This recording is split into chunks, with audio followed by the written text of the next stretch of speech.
Sí, por supuesto. Vamos a empezar por el primer país que yo visité este año, en enero, al final de enero, principios de febrero, y es Irak. Yo fui a Irak al finales de enero, como comento, el 23 de enero, y bueno, fue por una... Parece, a la gente cuando se lo cuento dice, pero bueno, ¿cómo has decidido ir a Irak? O sea, ¿por qué ahora...? Bueno, para mí era un sueño ir a Irak. Irak es... di una conferencia hace un mes, prácticamente, y dije, lo titulé, Irak es el origen de todo. O sea, la escritura, la ganadería, la agricultura, la canalización de agua, todo surgió en lo que hoy día es Irak, que era Mesopotamia. Es decir, no es un país cualquiera que me ha dado una especie de volunto por ir. Es el origen de todo lo que conocemos hoy como civilización. La civilización nació también en Mesopotamia. Y bueno, pues he puesto fotos variadas, porque he tenido que condensar mucho, que sintetizar. Por ejemplo, encontramos Babilonia en Irak.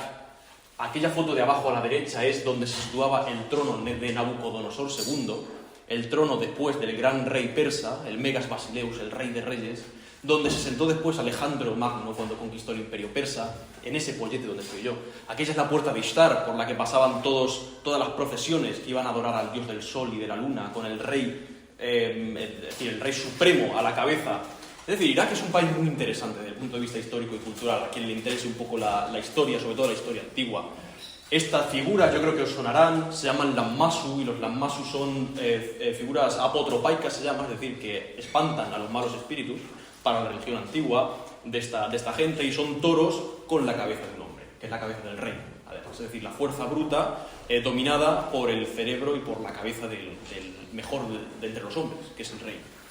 Y bueno, pues yo creo que lo que siente uno al ver las aguas en el inicio del río azuladas y luego ya un poco más turbias del Tigris y el Éufrates no se puede explicar. O sea, yo sé que eso también está muy usado, eso de que no se puede explicar con palabras, pero que es verdad. O sea, a las orillas de esos ríos ha surgido lo que hoy nosotros conocemos como mundo.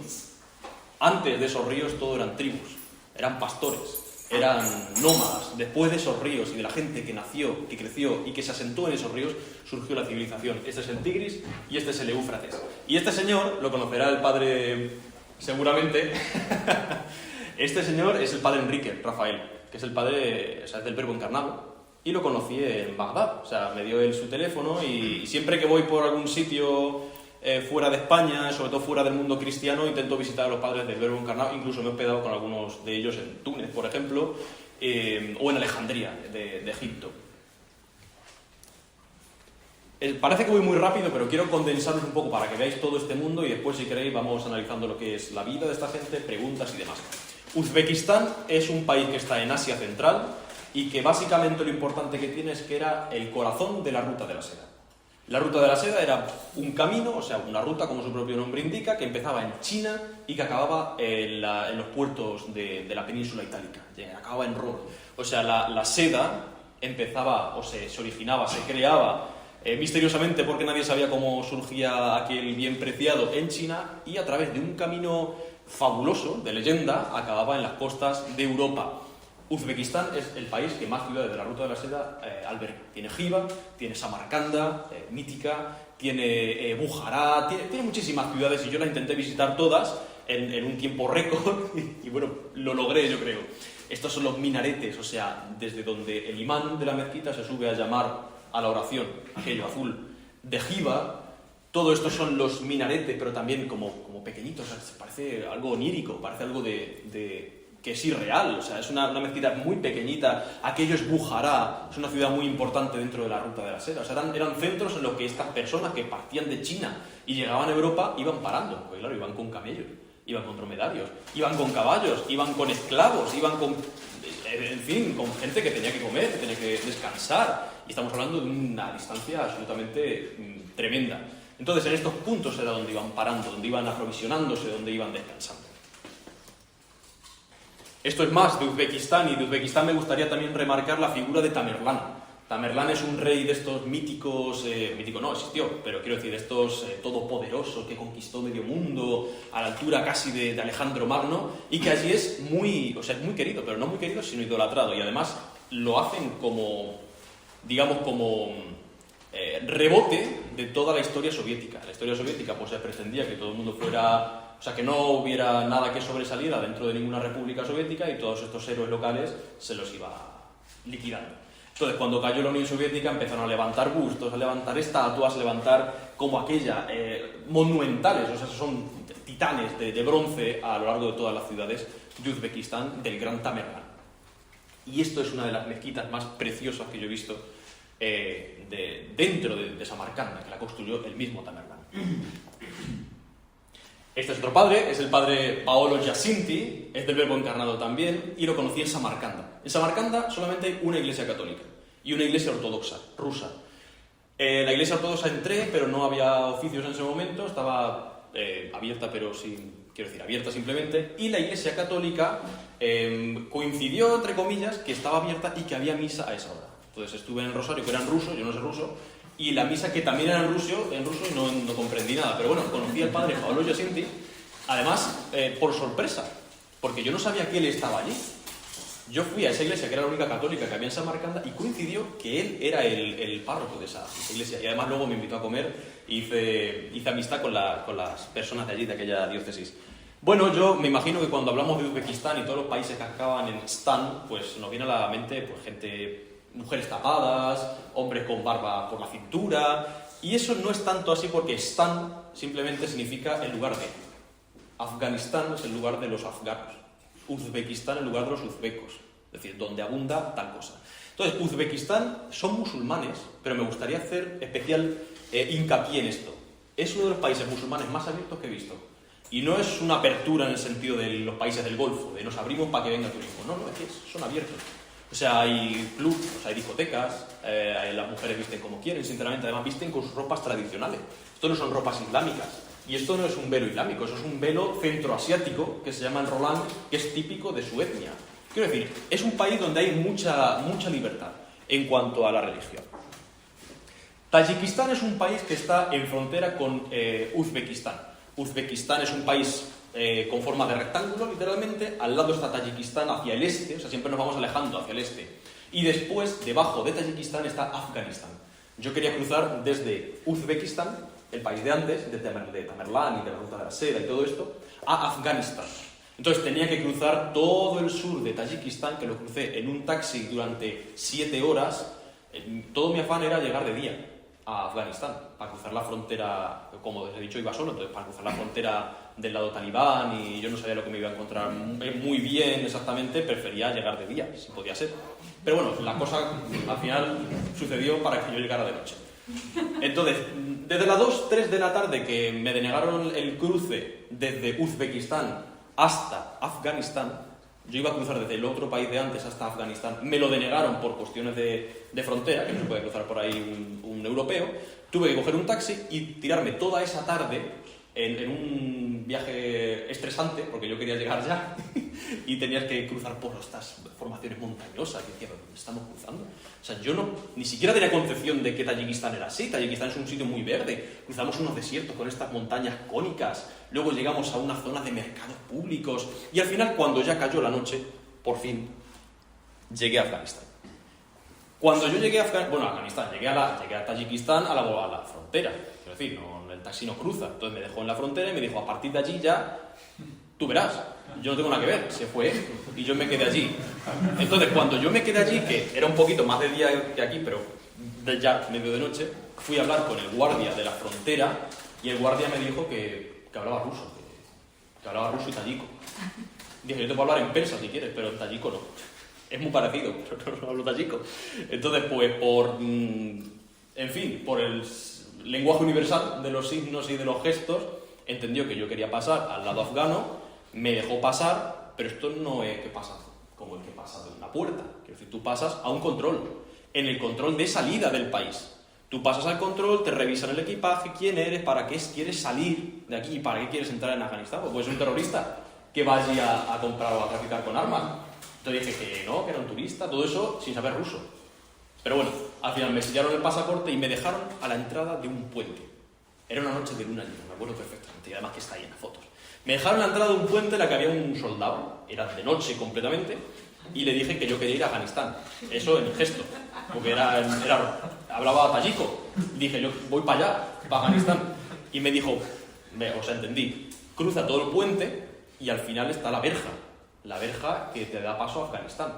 Entonces yo con mi mochila verde y con mi maleta verde fui pues por todo este puente, que es un puente que parece de broma, pero pues, el momento es realmente sobrecogedor, porque es un puente que salva un río, que es el río Oxo, que antiguamente se llamaba Oxo, ahora se llama Amudaria, y que es un río que han cruzado todos los conquistadores que querían pasar a Asia. O sea, todos los que venían de Europa, Alejandro incluido, cruzó el Oxo, pero no había puente. O sea, cruzó a nado, llenando bolsas de cuero, llenándolas de paja y agarrándose a las crines de los caballos para cruzar un río que cuando uno se asoma para mirar debajo del puente en verano, tiene unos torbellinos y una fuerza que da miedo. O sea, a mí me daba la sensación de ver olas. O sea, eran unos torbellinos, una fuerza y de una extensión tremenda. Además, la anchura de este río, del río Oxo, que es su nombre original, es entre 6, 7 y 8 veces la del Guadalquivir.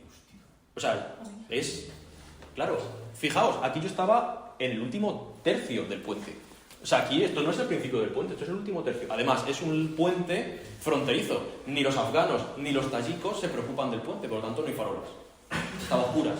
Entonces, lo único que se veía era la luna llena, arriba en el cielo, como se ve aquí, tremenda, enorme, iluminando las ondas del río Oxo y esos torbellinos sobrecogedores, y al otro lado, 7 farolas, que si las contáis son 7, pegadas al lado afgano, al lado de la verja donde estaban los talibanes. Aquello es el lado afgano, aquello de atrás que no se ve es el lado tayiko.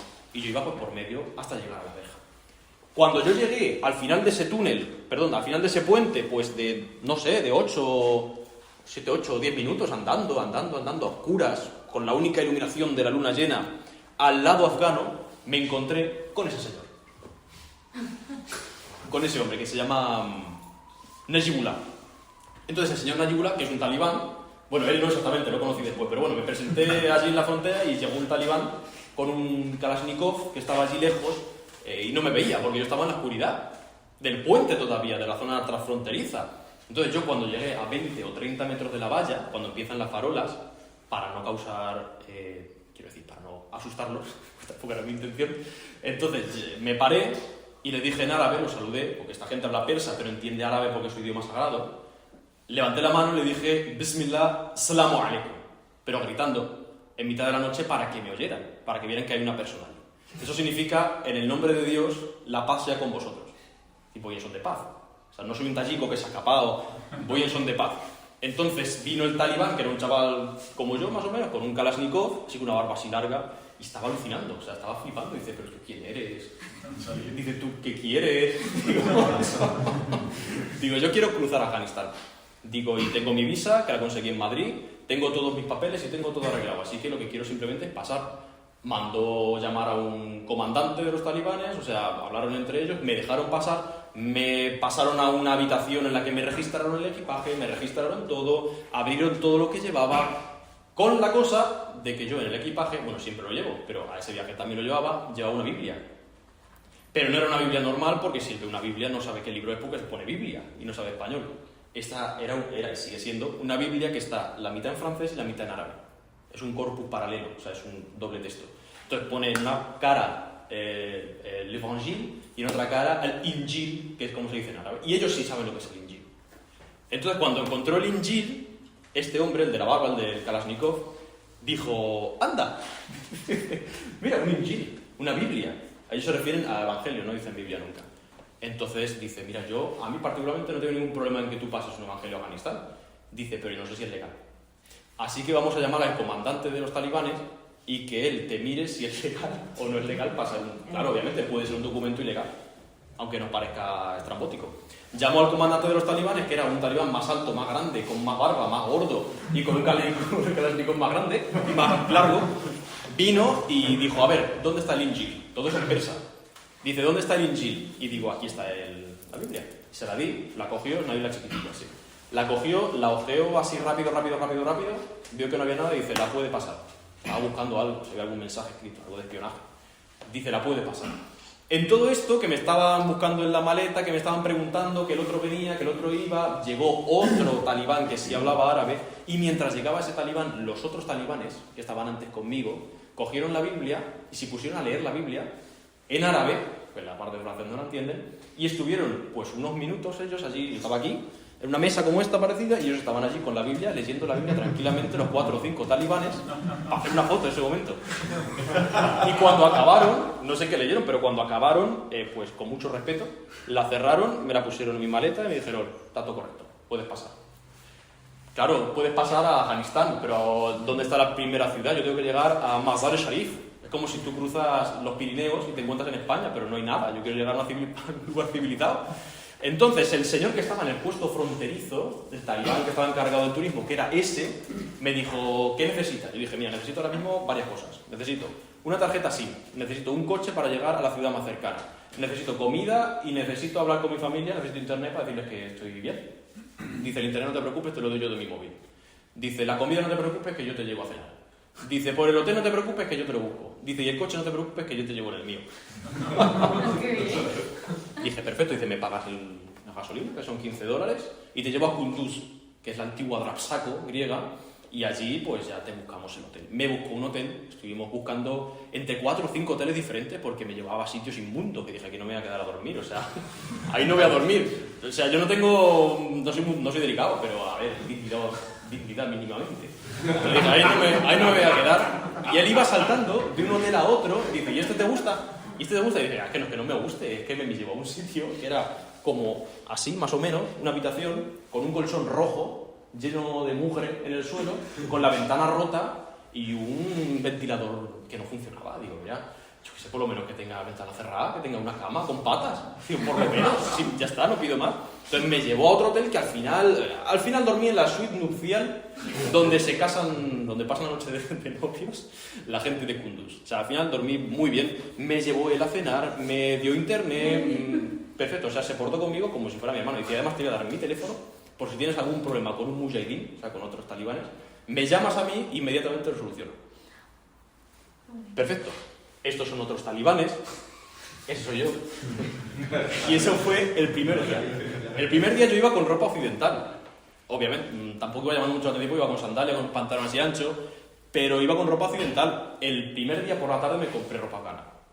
Pero eso fue en el ínterin de un momento a otro. Entonces, esa gente, claro, la gente se giraba por la calle, como si tú ves por aquí una persona así. Claro, te gira, pero por curiosidad, fíjate de dónde ha salido esa persona. Ese hombre, yo acudí a él y le dije, yo quiero entrar a la mezquita de Hazrat Ali, que es donde está enterrado el yerno de Mahoma, que para los chiitas es como su profeta.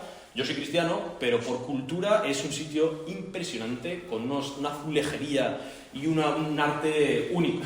Y además que no lo ve nadie porque está en Afganistán.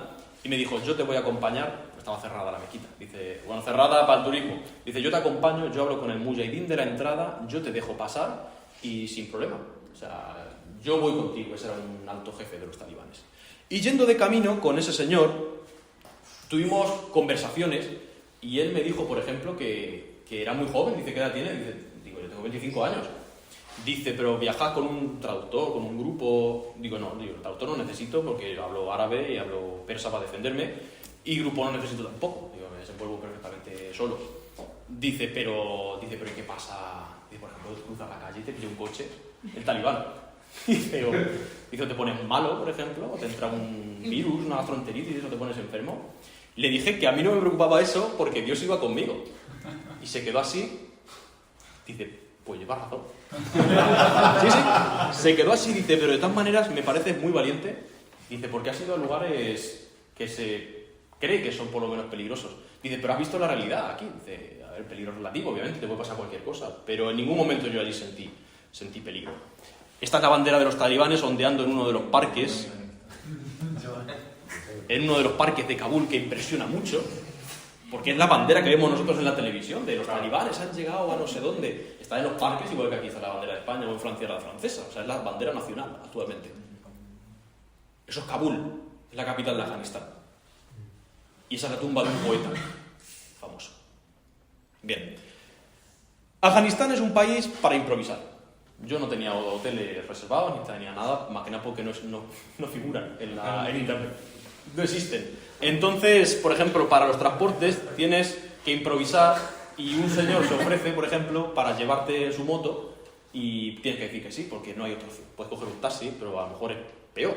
Entonces, este señor me dijo, yo te llevo en mi moto a Balj Dice, y ya tú ya allí te quedas, buscamos un hotel. Entonces yo estoy aquí, como pueden ver, en la moto de Nimrud, Balji, con mi maleta y mi mochila, atravesando las calles de Afganistán, con las mujeres en burka que vais a ver ahora, como esa mujer que está cruzando con burka, los mercados callejeros, los perros cruzando, los burros. Entonces es un país para ir sin planes, para ir un poco por libre. Una vez en Balj, ese hombre me dijo que si me podía quedar en su casa, porque eso te lo dicen aquí, está tronado.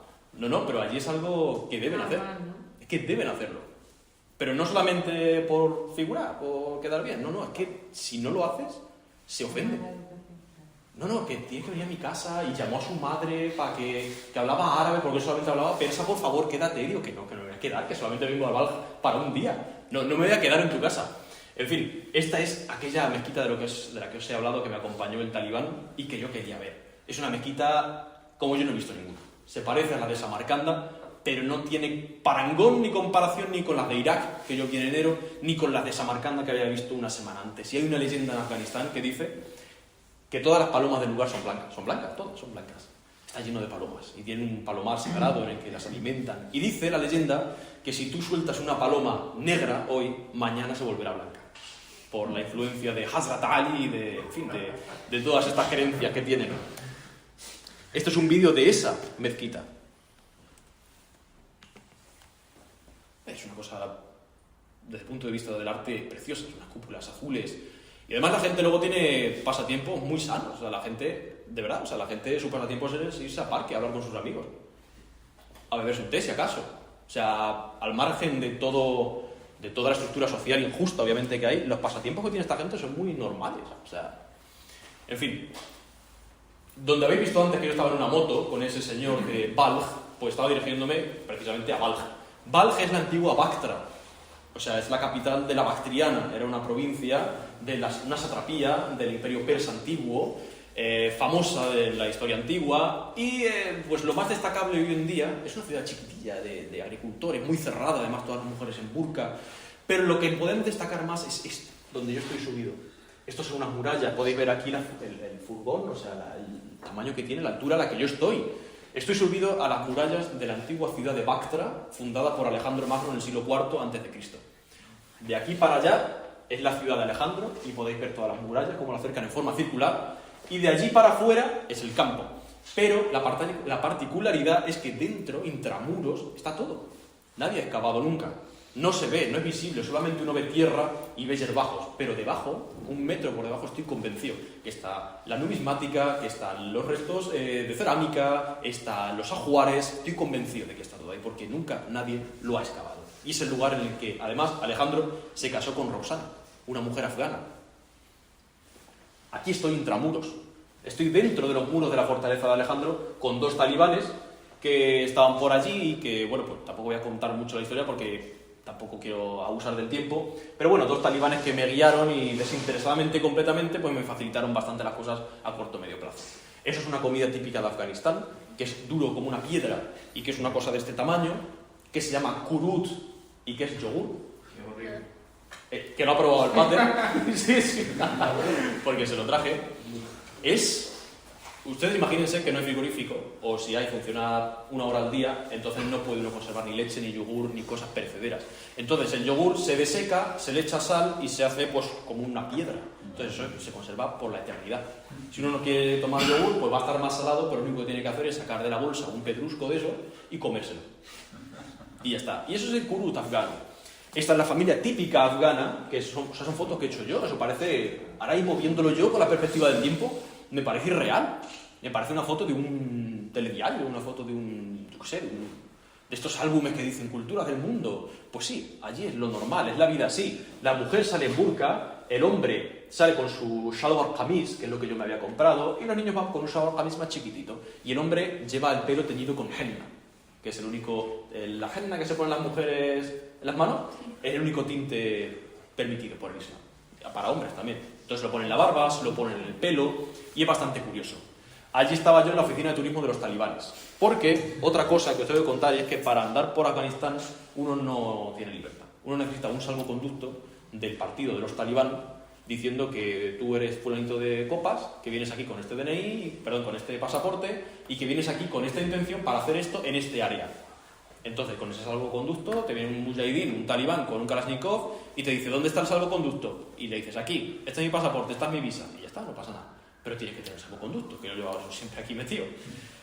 Este es un vídeo en esas murallas que yo os había dicho de Bactra, de la antigua Bactra, que hoy en día se llama Balj. Es un sitio en el que hubo en 2001 una carga de caballería americana, de caballos. La primera carga de caballería que hubo en el siglo XXI, al estilo griego antiguo, fue en Balj contra los talibanes. Fue aquí, en estas murallas. Eso aquí estaría... O sea, sería un lugar ultra protegido. Aquello está tirado en mitad del campo. Eso es un campo. Han puesto tumbas, esas banderas que veis son tumbas para señalizar aquí yace no sé quién. O sea, está completamente abandonado. Y la ciudad es todo eso. Lo que veis allá al fondo es el otro muro. Esto es el equipo de talibanes, el comando Osmani, que estaba en la zona y que me facilitó bastante las cosas. Siempre van con su Kalashnikov, no sé si lo veis ahí, este hombre es el que lo lleva y aquel era como el intermediario. Y aquel hombre de allí era talibán y padre de otro talibán. O sea, allí no es normal, es como decir aquí que tu hijo estudia en la universidad. O sea, es lo normal. Quiero decir, tu hijo es talibán. Joder, decía yo, madre mía, su hijo es talibán. Y claro, pero sí que es lo lógico. ¿Qué va a ser mi hijo? Regalo de conmigo, ¿Qué va a ser mi hijo? ¿Qué va a ser? ¿Arquitecto para hacer qué? Si estamos en ruina en el país. Esto es una cosa de la que más me sorprendió. Y es que los maniquíes femeninos, los masculinos también, pero menos. Los maniquíes femeninos en Kabul, la capital de Afganistán, llevan una bolsa de basura en la cabeza. Porque los rasgos, el pelo femenino no se puede mostrar, pero si es que es un muñeco, da igual, pero representa la feminidad. Esto es una foto, pero hay 4 o 5 y son bastante chocantes, o sea, es chocante. Al fin y al cabo es un maniquí con una bolsa en la cabeza, pero choca, es muy chocante. Os voy a enseñar, no sé si alguna vez habéis estado dentro de una mezquita, pero os voy a enseñar lo que es una mezquita dentro, en Kabul. Es la mezquita central mayor de Kabul, a la que yo entré pues vestido de afgano, como iba a todos sitios, y a mí nadie me dijo nada porque yo era afgano y nadie sospechaba que yo podía no ser una persona de allí. De hecho, me paraban para preguntarme cosas como ¿dónde está la calle tal? Y yo no lo sé, no soy de aquí. Así es una mezquita por dentro. ¿Y entran solo hombres? No, entran hombres y mujeres, pero en alas diferentes. Bueno, Quiero decir, además, no está prohibido, pero culturalmente es raro que una mujer vaya a la mezquita a rezar. Vale, pero a lo mejor te encuentras 40 hombres y 7 mujeres. Porque la mujer prefiere quedarse en su casa, rezar, porque que para salir a la calle tienes que ponerte un burka, tienes que ir con un hombre, tienes que buscar a un hombre que vaya contigo y que a lo mejor no puede en ese momento, o sea, es un rollo ir salir de casa. Entonces prefiero quedarme en mi casa, rezar en mi casa sin burka y ya está. Y van hombres, pero que tampoco vayáis a creer que esto estaba muy lleno, estarían haciendo otras cosas.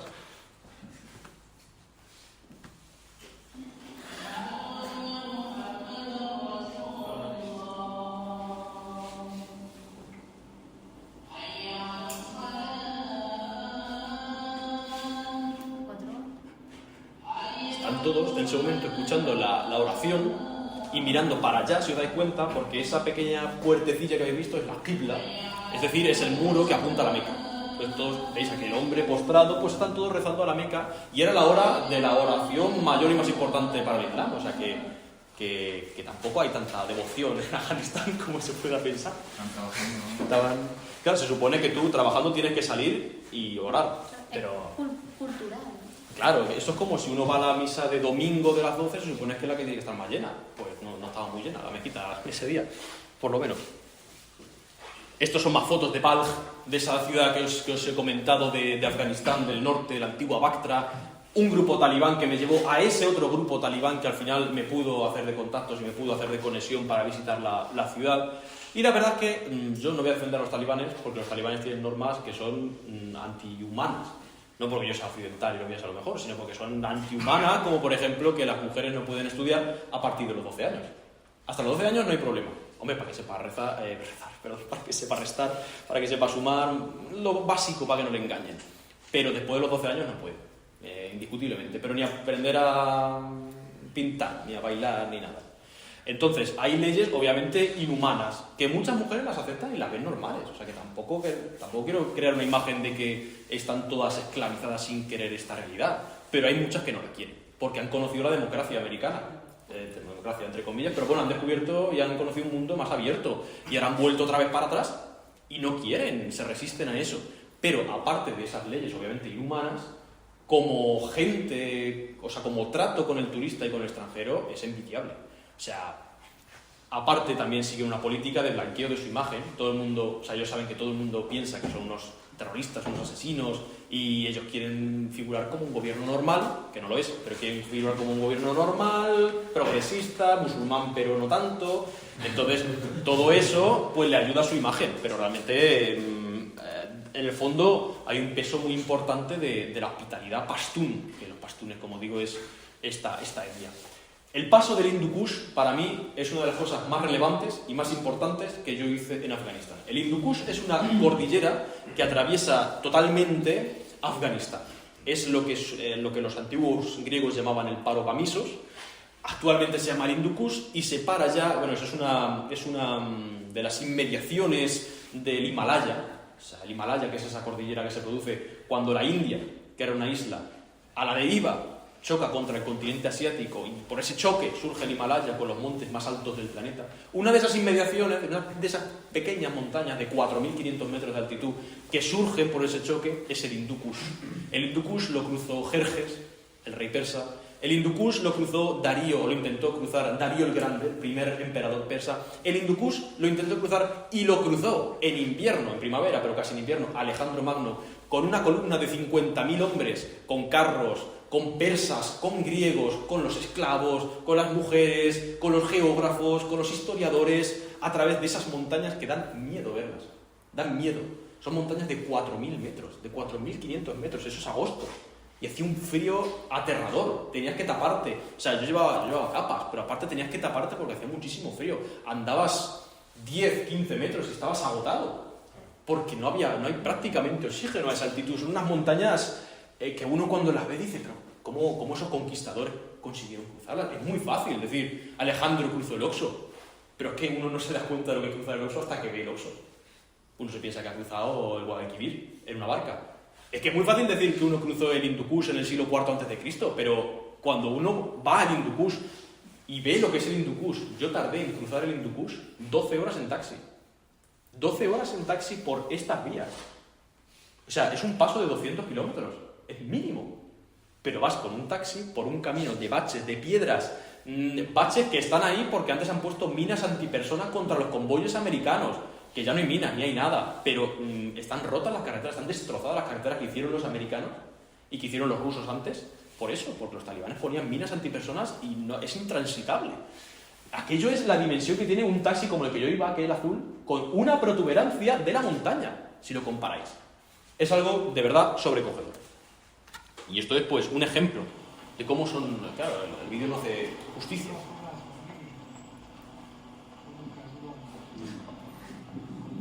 Por ahí pasan también camiones también y todo. Ahí, claro, todo. Ese es el paso de Salan. El Hindu Kush, esa cordillera tiene 3 pasos. Alejandro pasó por otro para pasar más rápido y yo pasé por Salan. Y Salan es el paso de montaña que tiene el túnel más largo del planeta. Hay un túnel que además tengo un vídeo, que es este vídeo, en el que al acceder, o sea, imaginaos 200 kilómetros con esa carretera, tardamos 12 horas. Claro, al acceder a ese túnel, o uno similar, porque hay muchísimos, no recuerdo si es este exactamente, que es el túnel, como digo, más largo del planeta, que dura, no sé cuánto tiempo dura, depende de la velocidad que lleve, pero son 40 kilómetros. Cuando uno está, pues no sé, cuando uno ha recorrido 2-3 kilómetros, no hay oxígeno dentro del túnel. Entonces, cuando yo iba con mi ventanilla bajada para hacer fotos y para ver el paisaje, y, en fin, para sentir el aire fresco, y me dijo el taxista, sube la ventanilla porque dentro del túnel no hay oxígeno y no podemos morir. Entonces yo en ese momento subí la ventanilla y grabé desde dentro pues estas cosas, que es como uno iba avanzando por las entrañas del Hindu Kush para llegar a Kabul. Qué miedo.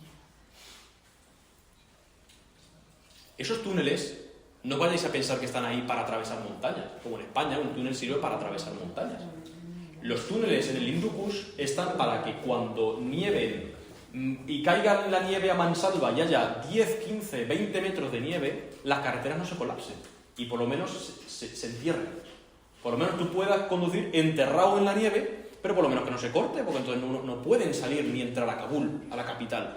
Entonces, esos túneles que tienen aberturas, pero que dura 40 kilómetros de largo el túnel, está para que cuando nieve y todo se sepulte, tú conduzcas sepultado, pero puedas conducir. Y eso lo hicieron los rusos, los soviéticos, cuando los invadieron. Y esto es una de las imágenes pues, más sobrecogedoras. Era todo lleno de polvo, no se veía nada. A la izquierda hay un precipicio que desemboca pues, en la muerte, o sea, en un precipicio de 100 metros. Y el coche pues va, pues claro, sin quitamientos ni nada. Todo lleno de ese polvo blanco, que cuando uno bajaba las ventanillas se llenaba y llenaba el salpicadero de blanco, como si fuera polvos de talco. Ahora tenés que ir a América, me parece. Y bueno, pues crucé el Hindu Kush y llegué a Kabul. Kabul es aquella ciudad y lo típico de Kabul pues son esas casitas ruinosas, tipo favelas, tipo India, que se sobreponen en capas diferentes a lo largo y a lo alto, mejor dicho, de la montaña. Todas muy coloridas, todas muy bonitas, pero unidas en la miseria más absoluta. Y esta ciudad también quería reseñar, quiero decir. No sé si os suena Bamiyan o los Budas de Bamiyan. Los Budas de Bamiyan, no sé, alguien ha dicho que sí. Sí, vamos. Sí. Estaba allí hasta hace poco. Pero ya sabemos lo que pasó.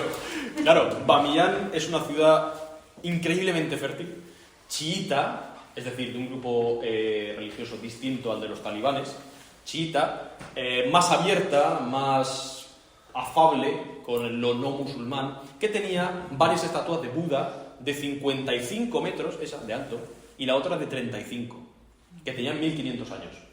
Y en el año 2001, antes de las Torres Gemelas, los talibanes dijeron que eso eran símbolos que iban en contra del Islam y que eso no podía tolerarse en tierra afgana y que eso debía destruirse. Entonces un montón de gobiernos dijeron que no, por favor, que queremos nosotros los Budas, China, Japón, por favor que no los destruyáis. Y los talibanes, como les caracteriza eso, dijeron que les daba exactamente igual lo que dijeran y que ellos lo iban a destruir, que les daba igual, que no habían pedido opinión a nadie.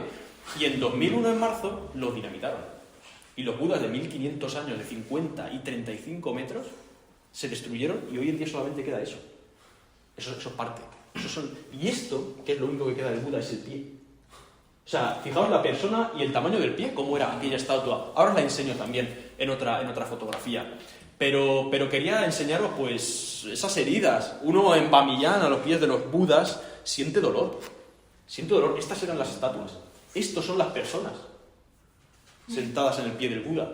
Este es el Buda grande que habéis visto antes sin Buda. Y este es el Buda pequeño, que fijaos en la proporción de la persona. A pesar de ser pequeño, mide 35 metros. Es una absoluta burrada. Y estos Budas estaban edificados por comunidades budistas que surgieron y que llegaron a lo que hoy en día es Afganistán, antes del Islam, obviamente. Y ellos vivían en los Budas. Los Budas son macizos de piedra, están esculpidos en el acantilado. Pero alrededor, podemos ver aquí agujeritos, estaban las cuevas donde vivían los monjes budistas. Esto de la toga naranja, de la cabeza rapada, esos monjes vivían allí, porque era un centro budista tremendo, hasta el siglo VI que llegaron los musulmanes, y los echaron y los mataron a todos, pero las cuevas siguen estando. Y por las cuevas hoy en día pues pululan en los hogares vacíos de los budas, donde estaban los budas, y han vivido durante 1500 años hasta hace 23, pululan los talibanes, los destructores pues, de estas megaestructuras. Este es un talibán subiendo por una de esas cavidades. Este es el Buda destruido.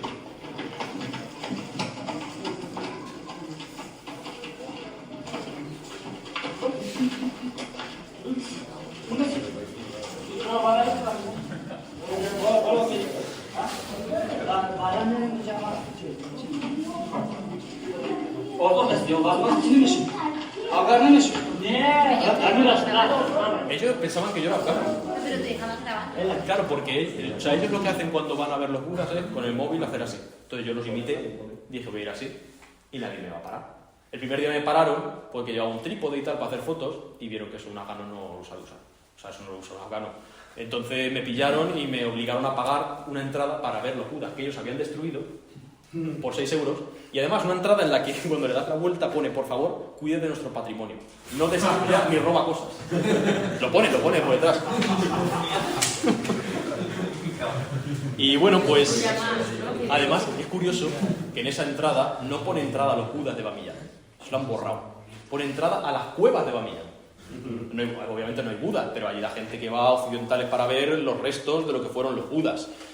Esto es una cosa bastante graciosa que me pasó, y es que en los budas, pues cuando le metieron aquellas cantidades de dinamita impensables, pues reventaron, pero aparte de reventar el Buda, lo que es el nicho, la estructura del mismo acantilado, se resintió. O sea, tiene rupturas y pues temen que se le caiga a alguien que vaya allí a ver pues la ausencia de los Budas. Entonces pusieron unos andamios que no sirven para nada, pero dan buena impresión. Y esos andamios están conectados con unas pequeñas escaleritas de caña que suben hasta arriba por si hay que hacer, no sé muy bien qué, porque no hay labor de nada allí, pero bueno, allí están puestos. Y 3 niños se subieron hasta arriba del todo. Se subieron los 55 metros subiendo por las escaleras de caña hasta la cabeza ausente del Buda, y cuando vieron eso los talibanes armaron una, y este es el vídeo.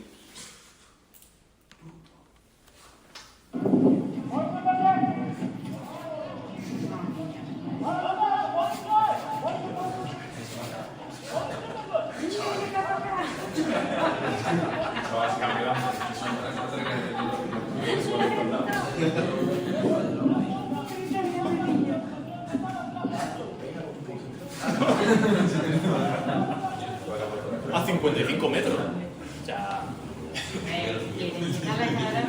unas escaleras de caña, son unas escaleras de bambú. No sé cómo llegaron a subir por ahí, la verdad. Y esto es lo que queda solamente de los Budas de Bamiyan. Es restos así de altos que los alemanes, una empresa alemana y una empresa americana, reunieron por si algún día se lo podían volver a formar, que cosa que es imposible, porque están hechos de arenisca, o sea, se deshace, y están puestos ahí, pues bueno, pues a ver si algún día a alguien se le ocurre hacer algo, pero ya no se le va a ocurrir a nadie hacer nada, porque el gobierno es talibán y nadie va a colaborar con levantar o reconstruir a unos ídolos contra Jerusalén. A mí estas son las cuevas en las que vivían los monjes. En cada una de esas hornacinas tenían un Buda pequeño, le encendían velas, le ponían aromas, incienso, y todo aquello estaba policromado con figuras de Buda, con figuras de la vida de Buda, con figuras pues eso, de la cosmovisión de esta gente. Y hoy en día pues está absolutamente destruido. Este es el paraje de los Budas, aquel es el nicho del Buda pequeño, el de los 35 metros, y así es como yo me desenvolvía yo, con ropa afgana y simplemente pues sin llamar la atención.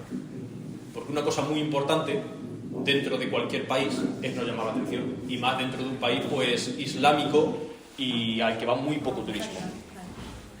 Vamos a saltar. Os he hablado un poco de Afganistán, os he hablado de Uzbekistán, y os voy a hablar ahora de Kirguistán, un país que la gente no sabe que existe, ni siquiera, y yo se lo decía a la gente. Digo, en España no sabe la gente que este país existe. Y se reía. Kirguistán es un país pequeño, del tamaño de media España más o menos, que está en frontera con China. Más allá de Kirguistán está China, están los montes del Tian Shan, que son los montes del paraíso, significan en su lengua, y más allá de estos montes no hay nada más que China y las infinitas planicies y montañas de China, y después pues el mar Pacífico. Kirguistán es un país de caballos, Kirguistán es un país de naturaleza, Kirguistán es un país de nómadas. Kirguistán es el primer país que yo he visitado que no tiene culturalmente nada interesante. Quiero decir, culturalmente en cuanto a ruinas, estructuras, grandes castillos, grandes formas, no, porque son nómadas.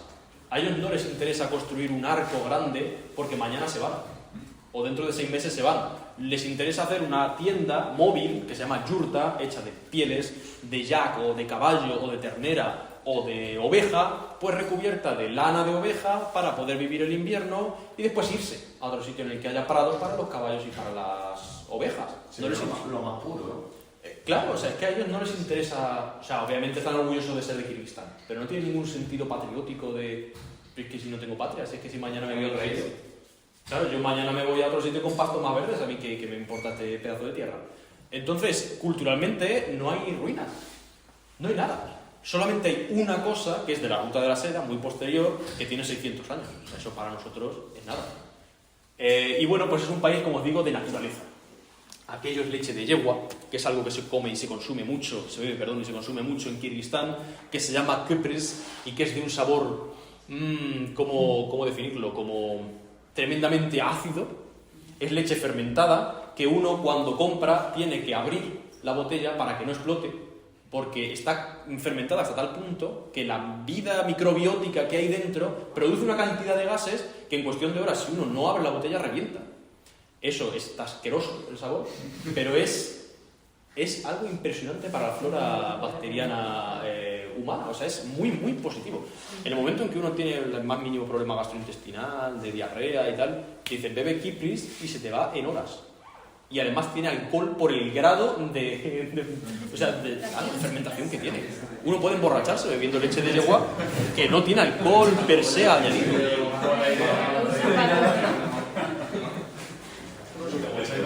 Y además es leche recién ordeñada de la yegua, que uno llega a la tienda, que es otra yurta, o sea, es una tienda literalmente de campaña, le dan el vaso recién ordeñado de la yegua, obviamente sin cocer ni nada, y se lo bebe. Kirguistán, como decía, es uno de los países más peculiares que yo he visto. Es el único país que yo he visto hasta ahora dentro de la órbita soviética, no están muchos, pero están algunos, que sigue conservando las estatuas de Lenin. Aquel es Lenin, y es una estatua colosal que está en el centro de Bishkek, capital de Kirguistán. Y la gente ni le gusta ni le disgusta, o sea, es lo que hablábamos.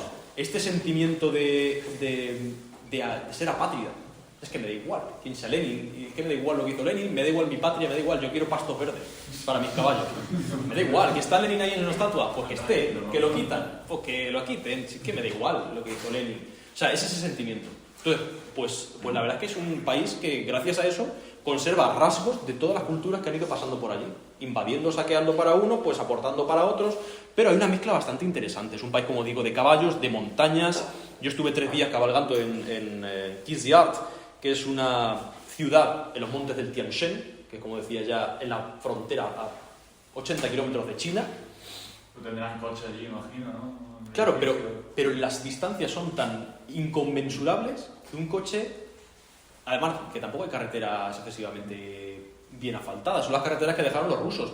Lo que tú encuentras en Kirguistán, lo que a mí más me sorprendía es eso. O sea, tú llegas aquí a España y vas al campo y te encuentras pues una montaña, una carretera, una valla, una casa. Allí es que eran extensiones infinitas sin cortes. O sea, ni había un río que lo cortara, ni una montaña, ni una carretera, ni una valla, ni una casa. Entonces, claro, tú puedes coger un coche, un todoterreno y tirar para adelante. Pero es que la mayor parte del año va a estar nevado, va a estar embarrado. Como te quedes ahí tirado, no hay. Yo estuve esos 3 días sin internet, sin agua potable, sin luz. Entonces yo me llevé un acumulador de una batería portátil, ahí cargaba el móvil para la foto, simplemente, sin internet, obviamente, ni nada, y agua potable, pues uno se iba al río y bebía agua, con sus manos, y ya está. Entonces el coche, pues, te sirve, vas más rápido, pero incluso igual es más inconveniente que montarte en un caballo. Que esto no es capricho, lo de montarse en un caballo, es que realmente el caballo quizá es más evidente. Son esas extensiones. Uno puede seguir kilómetros y kilómetros y kilómetros y no se encuentra ningún corte. Nada que te corte el paso. Son los caballos semisalvajes porque tienen dueño. Pero el dueño lo suelta en marzo cuando la nieve se derrite y el caballo está pastando hasta que vuelve a caer la nieve y el caballo sabe dónde vive y no se va lejos, pero el caballo vive salvaje todo el año. Y eso es lo que uno se encuentra allí. Pues planicies, los potros corriendo detrás de las madres. Es muy bonito. Es un sitio pues muy bonito, la verdad. Para la gente que le gusten los animales y la naturaleza es muy, muy interesante. Es un sitio que, si os gusta montar a caballo, es también muy interesante precisamente por eso, porque es un sitio en el que no hay corte, no te vas a encontrar un coche, no te vas a encontrar una carretera, no te vas a encontrar una valla. Puedes galopar allí hasta el infinito, hasta las montañas, que esas montañas parece que están cerca, pero pueden estar a 50 kilómetros de donde yo estoy.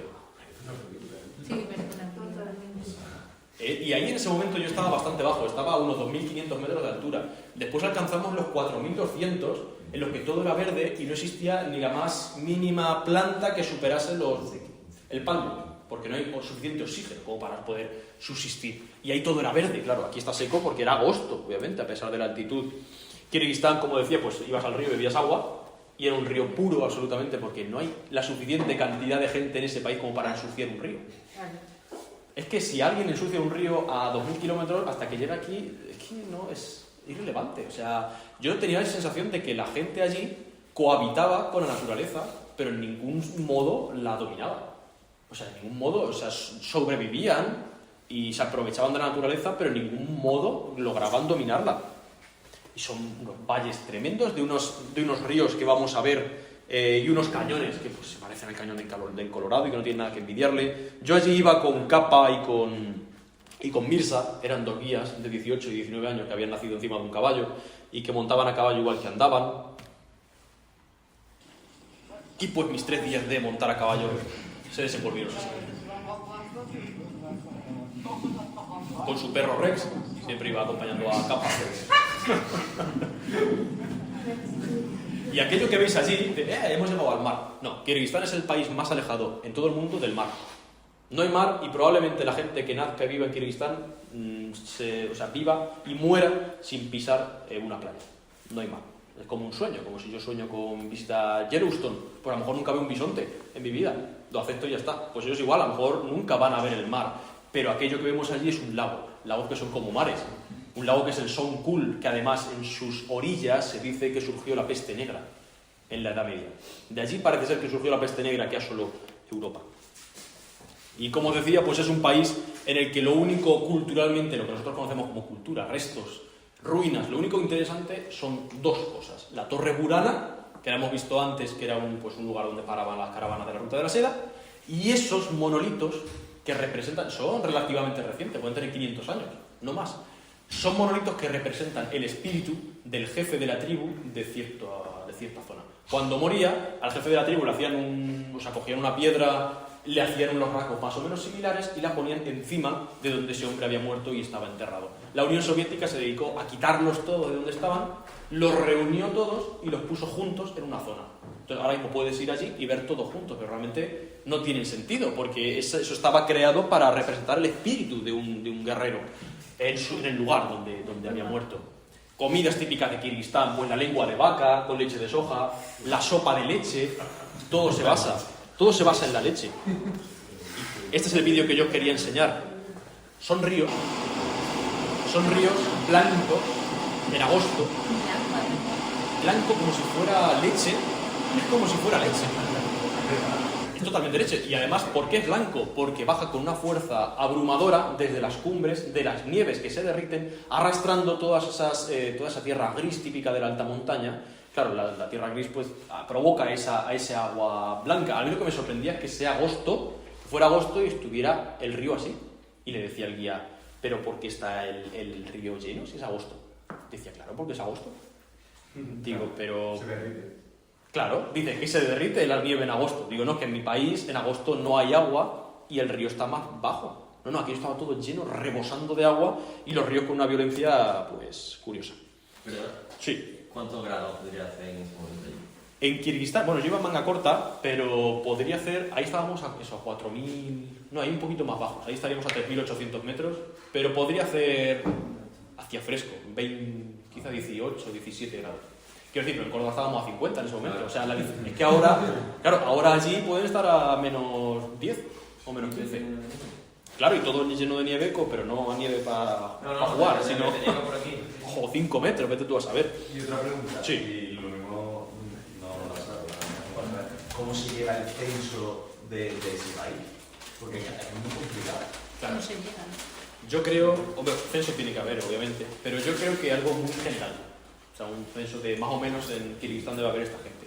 Aparte, los nómadas ya no es como antes, ya no es que se vayan desplazando de pasto en pasto, sino que cuando los pastos se agotan o cuando hay nieve encima, se van a Bishkek y trabajan de funcionario del Estado. Entonces es mucho más fácil contar a la gente. Antes vivían perdidos y a lo mejor nunca jamás en su vida pisaban Bishkek. Vivían en los prados con sus caballos, nacían, se casaban y morían allí. Pero hoy en día es verdad que la gente pues tiene mucho más tráfico y yo me imagino pues que pues esa gente que va a trabajar en invierno, por ejemplo, a la capital, pues se censará. Digo yo, no lo sé. Sí. ¿Y el sistema político que tienen cuál es? Bishkek, bueno, en todos los países está bien decir que son democracias. Queda como bien, ¿no? Como decir, somos democracia. Pero luego, Bishkek, o sea, en concreto Kirguistán es un país bastante democrático. O sea, sí. Lo que pasa es que hay otras zonas, como por ejemplo Turkmenistán, que yo ahí no estuve porque no puedes entrar. Dice que es una democracia, pero luego tiene normas, como por ejemplo, que si tú no tienes 40 años, si tienes 40 años o menos, no te puedes dejar barba. O por ejemplo, si tienes un caballo, no le puedes cambiar el nombre. O si tienes un coche, tiene que ser blanco. Y si no es blanco, vas a la cárcel. Entonces, porque tienen un dictador loco. O sea, que son gustos suyos, ¿sabes? Como si yo digo que me gusta a mí esto y lo hago norma. Entonces, sí, dicen que son democracias, pero varían mucho de nuestro concepto de democracia. Claro, es democracia a su manera. Tienes que mezclar el mundo nómada con el mundo soviético, que ha estado allí muchos años, con el mundo animista, con el mundo musulmán, porque ahora son musulmanes, pero eran animistas hasta hace 4 días, y tú mezclas todo eso y con la influencia de Occidente y a ver qué sale. Sale una democracia ahí curiosa. Claro, una democracia ahí, pues bueno, curiosa. Turquía es un país que yo he visitado 2 veces y que visité fugazmente este año por un problema que hubo con los aviones, pero me hizo mucha ilusión volver a visitarla. Es un país con unas iglesias muy bonitas. Es un país, una ciudad en concreto, Estambul, que es cruce de caminos. O sea, no es una expresión poética, es cruce de caminos. Uno se encuentra allí en Istiklal, que es la calle principal de Estambul, a las mujeres con niqab, que niqab es todo negro, como los nazarenos, y 2 agujeros aquí. Y el señor, el marido, 4 o 5 mujeres así, y el marido vestido de blanco con la barba por aquí, con su bonete aquí, 5 pasos por delante, como prescribe el Islam. Y en el mismo lugar uno se encuentra un travesti. Y en el mismo lugar uno se encuentra una persa que ha venido de Irán, que está harta de que le impongan el velo, con un escote por aquí y una falda por aquí. Y todo está en la misma calle. Entonces, era sobrecogedor. O sea, yo no he visto un sitio más variado en mi vida. Esa es cruce de caminos total. Es cruce de caminos absoluto. Por eso hay muchas iglesias católicas, hay evangelistas también, hay de todas las confesiones que uno se puede imaginar. Esta es católica. Yo asistí el año pasado a una misa aquí en italiano y la verdad es que es mi iglesia favorita de Estambul. Es San Antonio. Está en Istiklal, en esa calle. ¿Ve? Uno se encuentra en una iglesia, uno se encuentra un colegio, uno se encuentra una mezquita, uno se encuentra un Starbucks.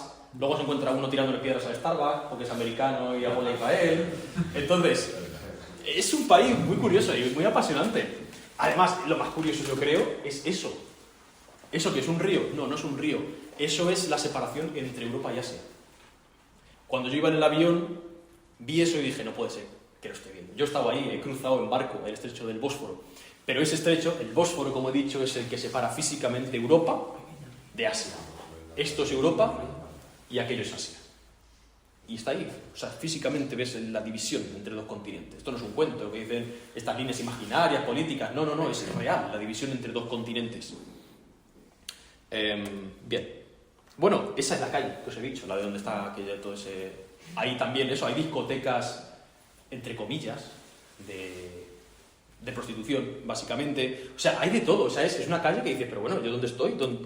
¿Qué sitio es este? ¿Estoy en Europa? ¿Estoy en un país árabe? ¿Estoy en un país musulmán? ¿Estoy en los Balcanes?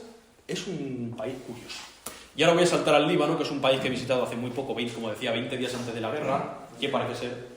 ¿Algo especial en ese país, no? Ahora os lo enseñaré. Sí, para mí... No me quería hacer fuerte. Ahora os lo enseñaré. Para mí Líbano era un sueño desde hace años.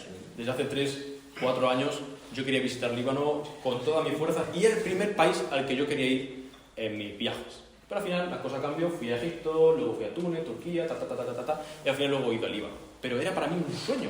O sea, era algo que no puedo explicar por qué lo sentía, porque no tenía en ese momento nada en Líbano ni nada que me uniera, pero era un sentimiento profundo de adhesión a ese país y que yo lo quería visitar.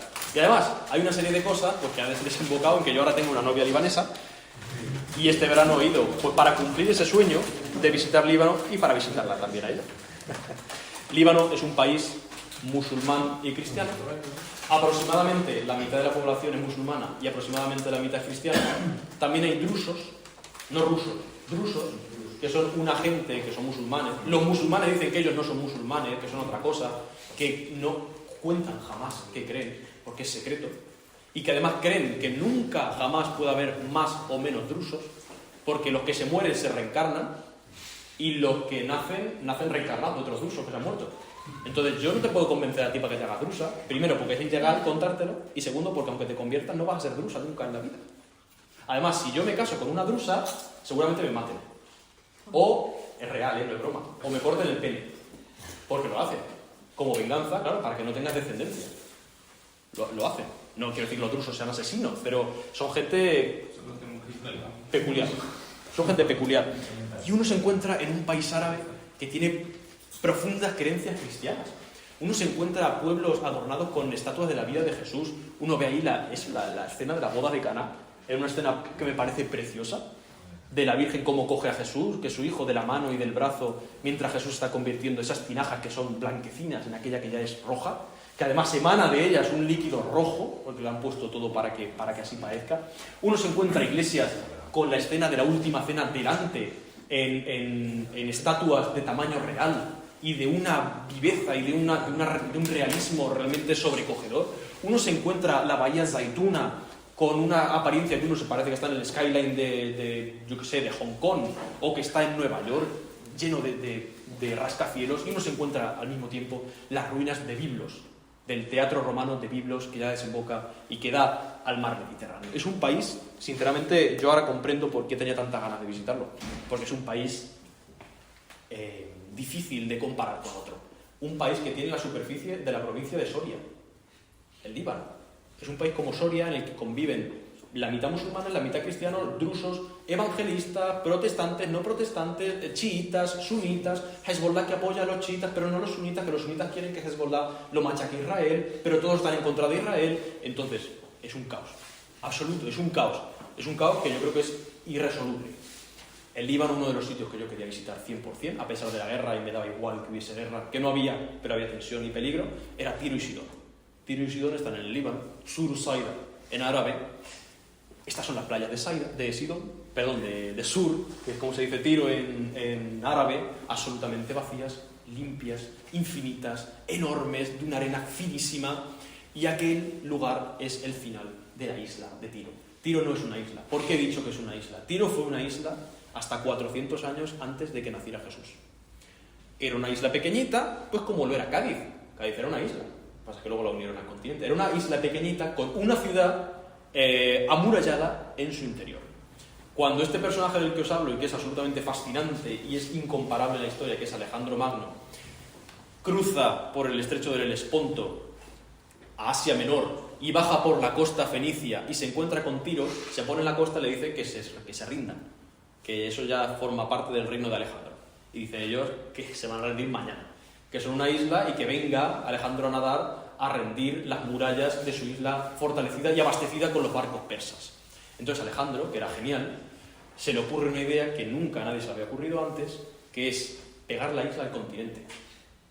Construir un pasillo por el que puedan pasar máquinas de guerra, grandes como un bloque de pisos, cargas de caballería, escuadrones de infantería, desde el continente hasta la isla. Un espacio de 1 kilómetro, arrojando escombros y piedras y barro y piedras y piedras y piedras hasta que uno llegara a la isla. Entonces, claro, los arquitectos dijeron, ¿qué me estás contando? Eso es imposible, eso es un trabajo de dioses. Y dijo, yo soy mortal, pero yo puedo hacerlo. Había una frase de Alejandro que decía que solamente lo imposible es lo que no se intenta. Y es verdad que este hombre hizo posibles cosas que eran imposibles hasta su momento. Y hoy en día, Tiro está unida al continente. Hoy en día, Tiro está unida por ese malecón que construyó Alejandro en el siglo IV a.C., que lo acabó de construir, que llegó a la isla, que la rindió, que la conquistó entera y que además después, como castigo, en esas playas y alrededor de toda esta isla y en el malecón que había construido, crucificó a 2000 rebeldes. Como muestra a toda la costa fenicia de lo que le pasaba a los que se oponían a la conquista de Alejandro. Que era sumamente generoso con los que colaboraban con él, que era un rey espléndido, pero que con los que se le ponían un poco altivos, era absolutamente... no perdonaba. Y bueno, pues estas son las playas de Tiro, esas son las cubas en las que se fabricaba la púrpura, que nació en Tiro, que era el tinte, la tintura de los reyes. Y bueno, y esta es una de las zonas chiitas de Hezbollah, el Líbano. Los carteles de los líderes de Hezbollah, las banderas chiitas diciendo Ya Hussein, que es un prohombre santo, entre comillas, no hay santos en el Islam, pero un santo de esta gente. Y eso es lo que se encuentra pues en estas zonas chiitas, y esto es las zonas más bombardeadas. El Líbano actualmente ha sido bombardeado, y todo el mundo lo sabe, pero no ha sido bombardeado indiscriminadamente en todos sitios.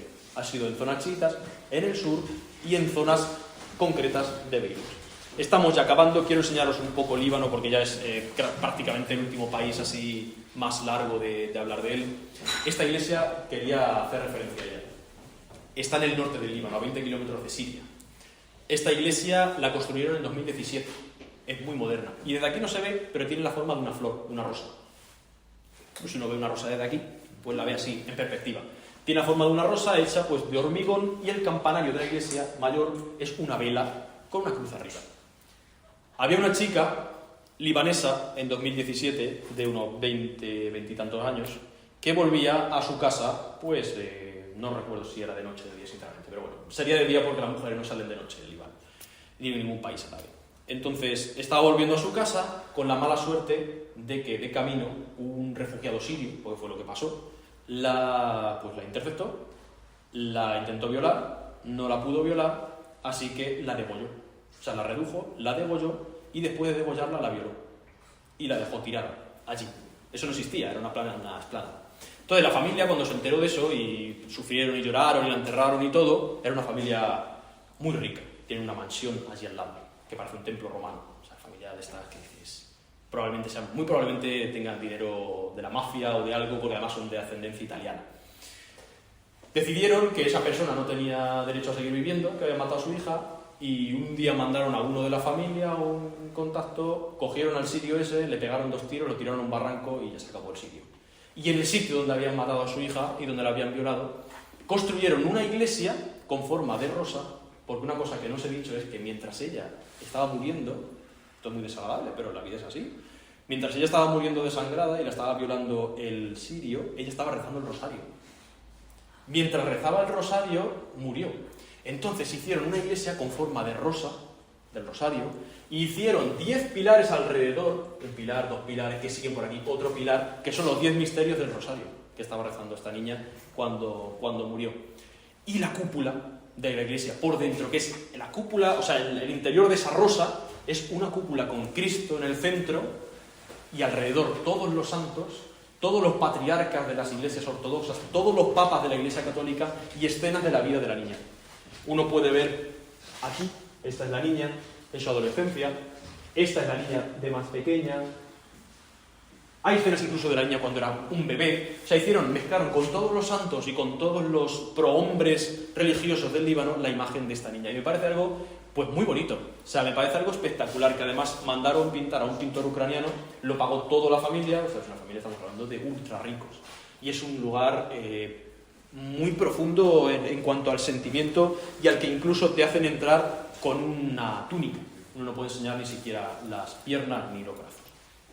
El Líbano, como os decía, es un país donde coexiste lo romano. Aquello es parte de Baalbek, que es el templo y la ciudad romana mejor conservada del mundo. Aquello parece que pudiera tener 200 años, 300 años, que ha sido abandonado, es romano. Tiene 2000 años, época imperial. Y esta es la cosa que decía el padre Ignacio, la cosa especial del Líbano. Esta es mi novia, Gael, de Zouk, de cerca de Beirut, que la conocí en la universidad el año pasado. Y estamos con el padre Luis, que es el padre de una zona montañosa de Líbano, que es del Verbo encarnado también, y que es hermano del padre que conocí en Irak, hermano de sangre. Entonces, pues fue muy bonito coincidir con él allí, que además no quería también invitar a cenar, pero no pudo ser porque estábamos muy altos en la montaña, bien niebla de noche, era difícil volver. Aquello es el castillo del mar construido por los cruzados en Sidón. Esto es Tiro, aquel malecón del que os he hablado que construyó Alejandro. Aquella es la isla, fijaos la distancia, y yo estoy en el continente. Imaginaos unir esa isla al continente con rocas. Esto es uno de los platos típicos del Líbano, que es la kunafa, que está hecho de queso dulce, buenísimo. Y aquello pues es uno de los oratorios del Líbano, con un Cristo a tamaño real que impone las manos a quien se ponga allí. Marsharbel, ese hombre de barba blanca, es otro santo muy conocido en Líbano también y muy milagroso. Vemos aquí ese pasado romano, una columna romana comparada con mi tamaño. Absolutamente obra de dioses, lo que decía antes. Una fortaleza cruzada abandonada en el campo, abandonada, sin ningún tipo de miramiento. Un león, una cabeza de león romana, con influencia helenística por ese sentimiento que uno ve en los ojos y en la mirada del león, que es casi humano y que está pues un poquito más protegido, pero que no deja de estar en mitad del campo. Y aquí es el templo, que os decía, mejor conservado de todo el mundo, de época romana imperial, de época prácticamente de Cristo. Iglesias cruzadas, templos romanos, ruinas musulmanas, la cabeza del león que decíamos, y al lado el templo de Baalbek. en honor del dios Baal, que después fue asimilado en una deidad cananea, que fue asimilada por los romanos. Hay muchas cosas más que destacar, pero no quiero robaros mucho tiempo más. Aquello es un muro fenicio, el último y el único muro fenicio que queda en el mundo, está en Batrún, una ciudad del Líbano. Es un muro que no intenta parar a nadie, es un muro que para las olas. Es una especie de muro de contención para que cuando hay marea, las olas y el agua no entren en Batrún. Los sepulcros fenicios, que no sé si alguna vez habéis estado en el Museo Arqueológico de Cádiz, pero que hay dos exactamente iguales, porque Cádiz la fundaron los fenicios. Los carteles de Hezbollah por la carretera, cuando uno va con el coche y se encuentra que dice Hezbollah le da la bienvenida a esta ciudad. Son cosas... Sí, pone eso, pone bienvenidos y pone más cosas, la generosidad de nuestra patria y no sé qué, pero vamos, que esos son terroristas, bueno, para nosotros los occidentes son terroristas iraníes malísimos y ellos están puestos allí como si fueran pues poco menos que héroes, con toda la bandera de Hezbollah, la bandera amarilla. Harissa, que hay tantas cosas de las que hablar. Harissa es un oratorio, un monumento cristiano, una virgen que está en las alturas de la montaña y a la que peregrinan los cristianos. Fortalezas cruzadas en lo alto de peñascos que perviven hasta el día de hoy. Y esta es la última diapositiva que os voy a hablar sobre el Líbano. Los cedros del Líbano, yo creo que es una de las cosas más remarcables, junto con Tiro y con Sidón, de esta costa fenicia antigua. Los cedros del Líbano no son otros, porque claro, cuando uno habla de la costa fenicia, pues las ciudades han ido cambiando. Uno no se encuentra lo mismo que se encontró, qué sé yo, Nabucodonosor II o Alejandro, pero los cedros son los mismos. El cedro más antiguo del bosque de los cedros tiene 3.500 años. O sea, cuando Cristo paseaba a 50 kilómetros de allí, porque yo cuando estuve en Tiro veía a Israel, estaba a 20 kilómetros de Nazaret, cuando Cristo paseaba por unos caminos polvorientos muy cerca de allí, estos árboles ya tenían 1.500 años. Cuando Nabucodonosor II llegó con su ejército de persas allí, estos árboles ya tenían 1.200 años. En fin, cuando Alejandro llegó allí, estos árboles ya tenían 1.000 años, 1.500 años. Estamos hablando de árboles que son difíciles de definir la edad que tienen. O sea, y incluso el tamaño. Yo estoy subido a una rama allí. No es el árbol, es una rama. Tampoco especialmente grande, la que estaba más abajo, a la que yo me subí. Con esto concluyo Líbano y ya solo quedan dos países, pero va a ser muy rápido, va a ser una diapositiva cada uno. Y uno de ellos es Qatar, es el único país del Golfo que yo he visitado. Irak, para los iraquíes es del Golfo, para el resto no. Pero Qatar sí está en el Golfo, 100%, y es un país que por otro problema de aviones, pues tuve que quedarme allí un tiempo, y descubrí que realmente en Qatar no hay nada. Qatar es lujo, es riqueza, es opulencia y historia cero, porque esto, igual que los otros eran nómadas, estos eran pescadores. Es una isla de pescadores pobres, harapientos, hasta que descubrieron que tenían petróleo. Y entonces todo cambió. Y bueno, pues como no hay nada que ver, realmente yo en una noche vi toda Doha, que es la capital de Qatar. Bueno, hay un zoco que tiene 100 años, que tampoco es 100 años, ¿qué es eso? Nada. Pues como no hay nada que ver, pues hacen castillos falsos, hacen un dedo de 5 metros de bronce en mitad de la calle. Sí, o sea, lo hacen porque como no hay nada, pues hagan fotos a algo. Como podrían haber puesto, yo qué sé, un tomate de bronce o cualquier otra cosa. Pero tampoco quiero quitar la gana de ir a Qatar, es un país curioso. Y Marruecos, que fue el último que he visitado hace 3 semanas, pues es un país que no tenemos a la vuelta de la esquina. La gente me decía, pero ¿por qué no conoces Marruecos todavía? Yo había estado en Casablanca, pero no había estado en profundidad como los otros países porque lo veo como, yo qué sé, como ir a Huelva, como ir a Cádiz, o sea, lo veo al lado. Y bueno, pues tuve la oportunidad ya por fin de descubrir más a fondo Marruecos. Es un país aparentemente abierto porque está al lado de Europa, pero que no lo es en absoluto. Es más abierto Túnez, con mucho, del que no he hablado porque estuve otro año. Si queréis otro día puedo venir a seguir hablando de más cosas, pero vamos, Túnez es muy abierto. Egipto, algunas zonas, sí, Alejandría, por ejemplo, pero Marruecos no es nada abierto. Es el único país islámico al que un no musulmán no puede entrar a las mezquitas. He entrado en Afganistán, y lo habéis visto, que yo he entrado en Afganistán a las mezquitas. En Afganistán y en Kirguistán, en todos los sitios. No pasa nada, tú puedes entrar, pero no puedes molestar, obviamente, ni hacer cosas raras. Pero mientras respetes puedes entrar. Marruecos es el único que no. Que además te preguntan. Es el único país también en el que estuve en una sinagoga funcional, en Fez, una ciudad de Marruecos. Llegué hasta Marrakech, que está en el sur más sureño de Marruecos, a las puertas del Sáhara y a 4 horas en coche de Mauritania, y pues cuando ya estuve allí, pues me volví. Es un país que merece la pena visitarlo, yo creo que con unos cuantos días se visita bastante bien y es curioso ver pues ese choque entre algo que está a 14 kilómetros y nuestra vida. Cuando yo llegué a Tánger, que fue el primer punto en el que yo tuve vida, o sea, cuando llegó el avión a Tánger, pues iba con un amigo que me dijo, mira, yo quiero ver algo nuevo. Digo, venga, ya no voy solo, esta vez. Así que se vino él y lo primero que vimos en Tánger eran las 2 de la mañana, quiero decir, tampoco era muy tarde en la madrugada.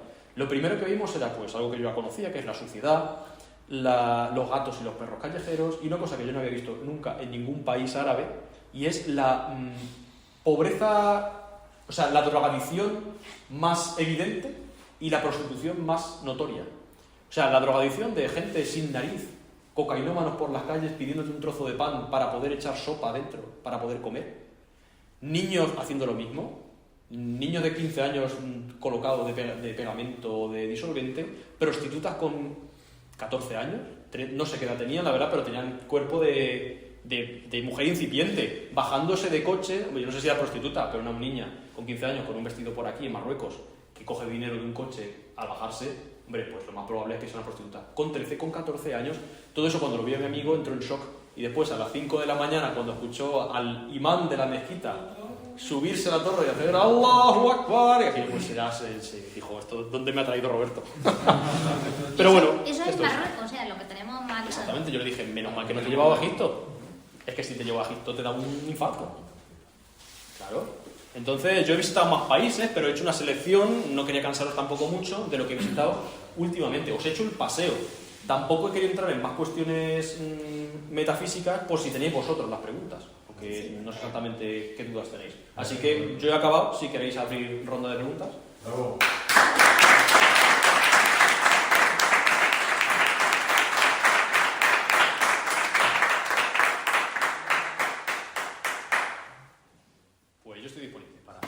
Yo, una pregunta, o sea, conforme ha ido yendo por todos los países, he visto que sí que es verdad que se acercaban o te daban ayuda a los talibanes y eso, pero en verdad, ¿hablaste con alguna mujer? O sea, una... En Afganistán. Claro, ni una mujer... En Afganistán con una. ¿Ah, sí? Yo he de decir que... Pero sí. no se podía hablar. No se podía. Pero yo es que a veces hago cosas que no se pueden hacer. Bueno. No, pero es verdad. En Afganistán no se puede. No se puede hablar con una mujer. Es delito. Si no es tu mujer. O sea, tampoco van a venir y te van a pegar un tiro, pero te van a llamar la atención. Entonces yo hablé solamente en Bamiyan, la ciudad de los Budas, que he dicho que es un poquito más abierta. Y era una chica que vendía pinturas, que no hacía ella, pero que hacía pues alguien de su familia. Y tuve una conversación porque me vio y me dijo, ¿de dónde eres? Dice, eres pastún, ¿verdad? Dice, yo. Estaba solo en la tienda, digo yo. Dice, sí, tú. Pastún es la etnia de los talibanes. Gente que va con la barba larga, con esta ropa que llevaba yo, que no mira a las mujeres. Yo no las miraba porque puedes entrar en problemas. Entonces dije, no, soy español. Viví ese tiempo en Afganistán bajo la falsa identidad de que yo era de origen árabe. Que es mejor que me vean extranjero árabe que extranjero occidental. Entonces le dije, no, que era español. Al fin y al cabo estuve hablando y le dije, mira, me han dicho los talibanes que las mujeres, que eso que dice Occidente de que no pueden estudiar, que eso es mentira. Yo sabía que era verdad. Sí. Dice, no. Dice, eso es verdad. Dice, las mujeres no es que tengan prohibido estudiar, tienen prohibido todo en Afganistán. Dice, yo me apunté a clases de dibujo antes de que llegaran los talibanes en 2021 y dice, no, pintaba yo mucho. Dice, pintaba algunas cosillas en mi tiempo libre. Digo, ¿tienes algún dibujo? Yo dibujo también. Dice, sí, y me enseñó unos dibujos que eran fotografías. O sea, era de un realismo. Dice, no, si yo lo he dibujado 3 veces solamente. Dice, pero ya no puedo seguir porque está prohibido que vayan las mujeres a cualquier tipo de clase. Dice, entonces no puedo hacer nada. Hablando de eso en un perfecto inglés, que había aprendido en YouTube, seguramente. O en la escuela mínimamente, pero después en YouTube, quiero decir. Y le dije, pues no sé, o sea, ¿cómo te puedo ayudar? Que no sé, por hablar algo con ella. Dice, pues vendo pinturas, no son mías, pero son pinturas que hacen chicas y chicos de aquí de Afganistán. Y vi una que me encantó y que os he traído. Yo le compré a esa chica, que tenía 20 años, prácticamente, y con la que pude hablar en Afganistán, esta pintura, esta no de las que hacía ella, las que hacía ella eran, como os digo, de un realismo absoluto. Pero por el simbolismo que tiene esta pintura se la quise comprar. Esto está hecho por un niño, obviamente, esos trazos son infantiles, no eran de esta chica, como os digo. Es un tronco de Afganistán, es una madera de allí, en el que han pintado esto, que no sé si lo veis, ahora se puede pasar. Sí, ¿cómo? Es un fondo negro, está pinto, huele a madera y a pintura, hecho por una niña además. Es un fondo negro con una puerta semiabierta que tiene un candado descomunal. Fuera de la puerta hay luz, pero la niña, que es una niña, pues lleva velo, está dentro con su mochila porque quiere ir al colegio, pero no puede llorando. Eso se lo compré yo en Afganistán y he de decir que me lo pillaron los talibanes en la frontera saliendo de Afganistán con esto, y lo vio el talibán y dice, digo, no le dije nada, me callé, y llamó a otro talibán, dice, ¿esto se puede sacar de Afganistán? Así con desprecio. Y lo miró el otro, se lo enseñó, lo miró el otro y dice, o sea, como indignados, ellos, de que la gente se quejara de que no le dejan estudiar. Dice, no sé. Y ya otro vino y dice, da igual. Se rió. Dice, dáselo. O sea, como diciendo que es una porquería, no vale para nada. No va a cambiar tampoco. Que me da igual, es una porquería, no vale para nada. Se rió y me lo dejó. Entonces, pues tuve momentos de esos con los talibanes de tensión un poco. Pues yo tampoco iba yo diciendo que era cristiano en la calle, como si fuera un tonto. Pero cuando me preguntaban... Ha dicho que se podía pasar, ¿verdad? No, pero él me dejó. Había entendido que había dicho se puede Vamos a pasar para que lo veamos. ¿Sí? Ah, sí, claro. No, pensaba que decías en la frontera. No, lo digo porque... Sí. Lo paso por aquí. Claro, pensaba que decías lo de la frontera. Y yo no iba diciendo por las calles que era cristiano, pero cuando me preguntaban yo lo decía. Yo en Balj, allí con esos talibanes, me decían, ¿eres musulmán o qué? Y decía, no, cristiano. Y sentían como decepción. Decía, ¿eres cristiano? Y decían, voy diciendo, es que tonto este. Pero que no suponía amenaza realmente. No, porque si me pegan un tiro tienen más problemas ellos que yo. Yo me muero, pero ellos tienen un problema... Diplomático. Claro. Entonces me decían, no, pero tienes que leer el Corán, tienes que leer más... Yo ya me he leído el Corán. Digo, me he leído el Corán probablemente más que tú. O sea, yo he leído el Corán entero, me lo sé el Corán lo que dice, y es un libro muy corto y muy simple. O sea, tampoco tiene mucha más chicha de la que sacar. Entonces le dije que había leído, que me lo sabía, que sabía los hadices de Mahoma, que es lo que hizo en su vida, y que sabía prácticamente de todo. Entonces se quedaba en shock, porque como una persona que ha leído el Corán, que es la palabra de Dios viva, no puede ser musulmán. Y me dijo, tú que has leído la Biblia, que también me la he leído entera, y el Corán, y parte de la Torah, que es la parte que tenemos nosotros del Antiguo Testamento, ¿cuál te gusta más? Yo le dije, hombre, pues soy cristiano. Y dijo, vale. La única que tiene sentido. Claro, tampoco hace falta ya aclarar más. Así que sí. Más preguntas. Que la segunda que pregunte, dicen que cada vez que preguntan una cosa saca un objeto de allí. Entonces, como Doraemon. A ver, ¿qué preguntamos? ¿Has traído el yogur ese seco para que pruebe? Pues no lo he traído que va, pero ¿Qué es... chupadita cada uno? Y a que no lo ablandas. Imaginaos un mordedor de esos que se le da a los perros para que se tengan los dientes limpios. Pues lo más parecido a eso. Sí. Me parece que has dicho que iba a comentar la diferencia entre un país árabe y un país musulmán. Sí, bien apuntado eso. Sí. Árabe, musulmán, islámico, moro, ¿qué diferencia hay entre todos? A ver, los moros es un término cultural europeo que hace referencia a los que invaden islámicos, pero desde el norte de África. O sea, un moro, aunque ahora digan que está mal decirlo, un moro es el habitante de Mauritania. Pero, claro, además, por extensión, del norte de África, el moreno, el maurus, de latín, maurus, moreno. Ahora, árabe musulmán. Musulmán es aquel que se adhiere a la fe de Mahoma y dice que, pues, la ilaha illallah Muhammad Rasulullah. No hay más Dios que Alá y Mahoma es su profeta. Y ya está, ya eres musulmán. Religión, como si yo me hago budista o yo me hago lo que sea. Eso cualquiera puede ser musulmán. Ahora, árabe se nace. Es como ser gitano. O sea, yo no puedo convertirme en gitano. Gitano se nace, se tiene sangre gitana o no se tiene. Es una etnia. Un poco puesta en duda porque qué etnia es esa si abarca desde Marruecos hasta Irak y abarca gente con tanta diversidad, incluso física y cultural. Está en duda. Pero lo de árabe es algo, ya os digo, de sangre y lo de musulmán es algo de creencias. Es la diferencia. Y países islámicos, pues países que tienen la religión musulmana pues como oficial, por lo menos. Sí. Claro que eso, de acuerdo a tu pregunta, Asia Central no son árabes. Un hombre de Afganistán no es árabe, es musulmán. Un hombre de Kirguistán no es árabe porque no tiene sangre árabe, es de otra raza. Un chino que se haga musulmán no es árabe, es de raza oriental. Claro, entonces, la gente dice, no, que musulmanes son árabes, los árabes de Afganistán, porque eso delata una falta de conocimiento que no tiene por qué tenerlo la gente común, pero por lo menos indagarse, claro. Claro. Si tenéis más preguntas sobre eso, sobre otra cosa... Yo te quería preguntar, en estos países como Afganistán y demás, en cuanto a los talibanes, el concepto patria es muy pobre, no sé cómo lo has contado, digamos, ellos aprovechan, digamos, los terrenos donde viven y se van moviendo, pero defienden, digamos, su idea y su tradición, pero no realmente la historia o el destino de una nación, ¿no?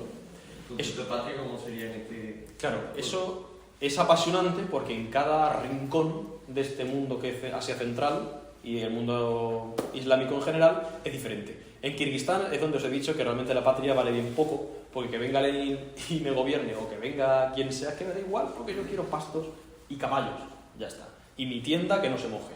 Ahora, Afganistán no. Afganistán defiende su tierra hasta después de muerto. Afganistán, cuando un hombre afgano o una mujer afgana muere, se le pone una valla a la tumba, porque esa tierra es suya, después de muerto. O sea, el concepto de la tierra en Afganistán es muy importante, de eso, de la posesión de la tierra. Además, es una tierra muy escarpada, llena de montañas, muy difícil de conquistar, y que todos los imperios que han intentado conquistarla, antes o después han caído. O sea, la llaman el cementerio de los imperios. Porque es tanto el patriotismo exacerbado, es tanto el amor a esa patria que tienen montañosa, polvorienta, que además se mezcla con el fanatismo religioso ahora, pero que hace 2000 años no había fanatismo religioso, pero que tenían el mismo patriotismo exacerbado. Pues todo eso les lleva a una situación, pues eso, de dificultad seria para cualquiera que quiera entrar allí. Entonces, fíjate, Afganistán y Kirguistán se parecen hasta en el nombre, están cerca y son dos mundos paralelos. El Islam, por lo general, es como que debilita el concepto de patria, ¿no? ¿El Islam, perdón? Debilita el concepto de patria en general, digamos. Sí. Pero que está sobre la patria está el Islam, digamos, el concepto que nosotros tenemos así como la tierra. Claro. Digamos, justamente Afganistán es como el contraejemplo, porque el Islam no ha podido vencer el concepto de ellos, digamos, Exactamente. como raza, como patria, pero en general Claro. está sobre el Islam está sobre la patria. Digamos. Y eso es lo que demuestra, por ejemplo, ejemplos, vale la redundancia, como Egipto, que la gente no valora lo que tiene en su ciudad ni en su país, ensucia, la gente tira la basura a la calle, o sea, no hay un concepto de civismo público. Claro, pero por ejemplo en Afganistán yo creo que puede estar ligado a la escasez de recursos, se valora hasta un terruño seco que uno tenga, porque es que todo es montaña y piedra, habéis visto, no hay ni árboles en muchas zonas. Entonces Afganistán es el contraejemplo precisamente por eso, y la gente dice, claro, ¿por qué son así? Porque son musulmanes. Ya, pero es que hace 2000 años y hace 3000 años ya se regían por un código que es el Pashtun Wali, que es el código de su etnia, que dice lo de que las mujeres no salgan solas, que las mujeres lleven burka, que las mujeres no sé qué, que el honor, que si a una mujer la viola a alguien, la mujer debe morir porque es una mancha para la familia. O sea, eso lo dice el Pashtun Wali. O sea, el Islam ahí igual lo ha empeorado un poquito, lo ha agravado, pero que eso ya venía de antes, ¿eh? Y luego las relaciones políticas que tienen Afganistán con Irán y todos esos países, si supuestamente son musulmanes, ¿por qué no se llevan bien? Claro, conviene aclarar el ejemplo, igual que de Islam... exactamente, sunitas shiitas.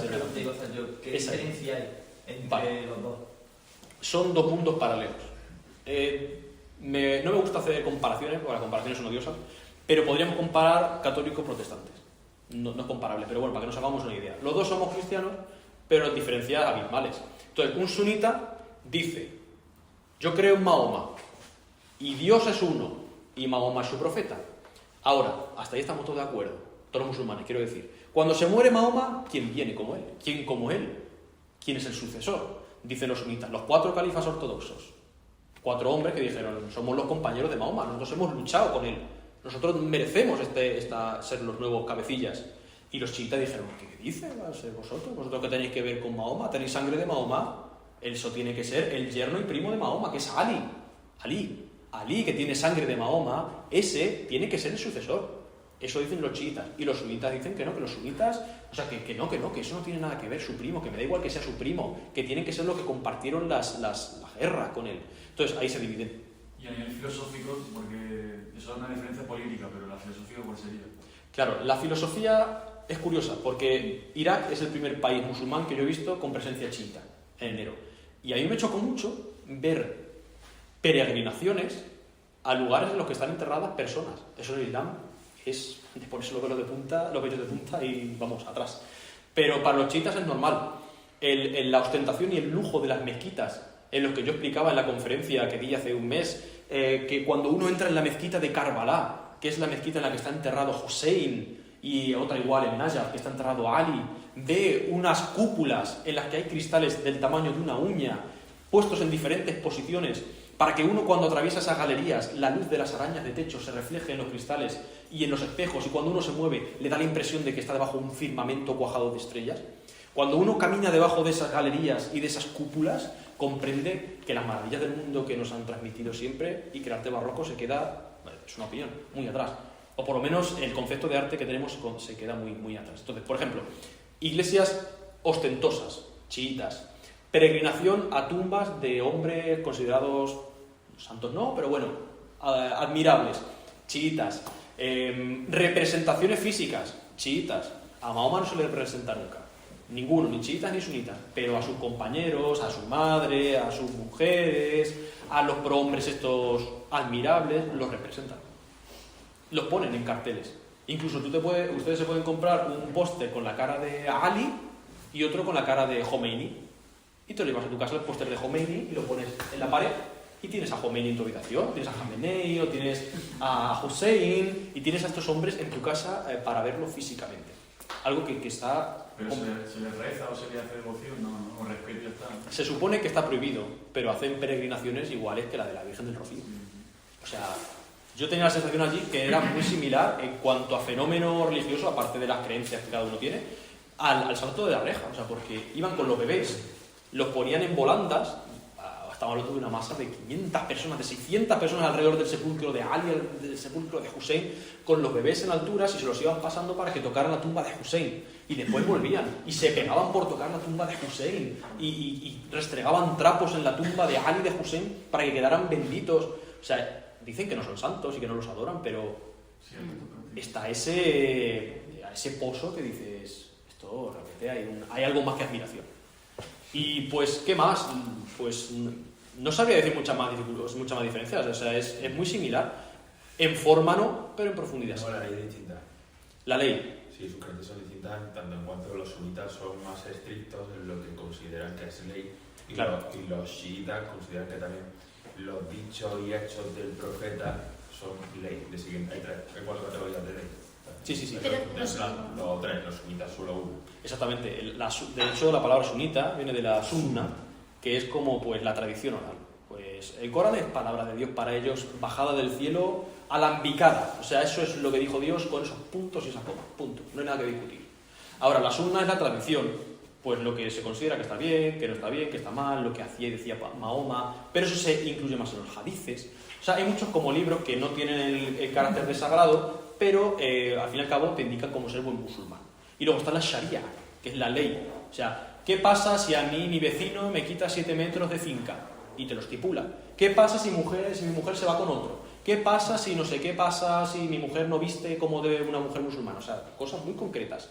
Y te lo estipula, la pena y todo. Lo que decía muy bien apuntado, para el sunita, la sunna y el Corán bastan. El Corán es sagrado, la sunna no, pero basta. Y para la sharia, ¿no? Para la sharia todos los dichos de los prohombres estos, lo que hacían, lo que decían, además muchas cosas que entran en conflicto con lo que dicen los sunitas. O sea, son distintos. En la base no, porque creen lo mismo, pero en cuanto a los modos son diferentes. Las leyes, lo que tú decías. Y Irán, que lo decías tú creo, ¿no? Irán y Afganistán. Irán es chiita. Persia, la antigua Persia es chiita. Afganistán es sunita, porque lo gobiernan los talibanes. Pero hay una etnia, que son los Hazara, que está muy perseguida, que son de origen mongol, tienen físicamente rasgos mongoles, y que han sido despreciados y aniquilados por los sunitas. En ese punto en concreto, en otros lados era al revés, pero ahí ha pasado así. Entonces, depende de qué sitio estemos, la Shia, los chiitas, van a ser más intransigentes o menos, van a ser lo dominante o lo oprimido, en fin, es que es muy variable. El Líbano, por ejemplo, son un 33% que históricamente ha sido bastante despreciado, a raíz de eso surge Hezbollah, y a raíz de Hezbollah y las guerras con Israel entran en conflicto y aquello se llama pues la mundial. Pero realmente Hezbollah surgió como un partido que protegía a una minoría despreciada, a la que se le quitaban las tierras y se ninguneaba. Muy bien. Bueno, pues vamos a continuar si quiere alguna haciendo de preguntas, ya tomando una cerveza, sí. ¿no? Y Roberto, gracias. Nada. Estamos fascinados.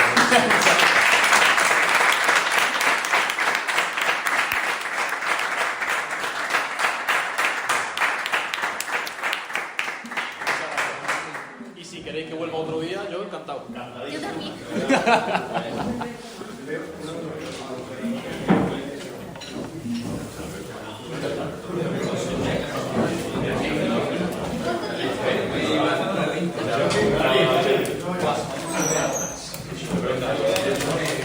Muchas gracias. ¿Te ha gustado, no?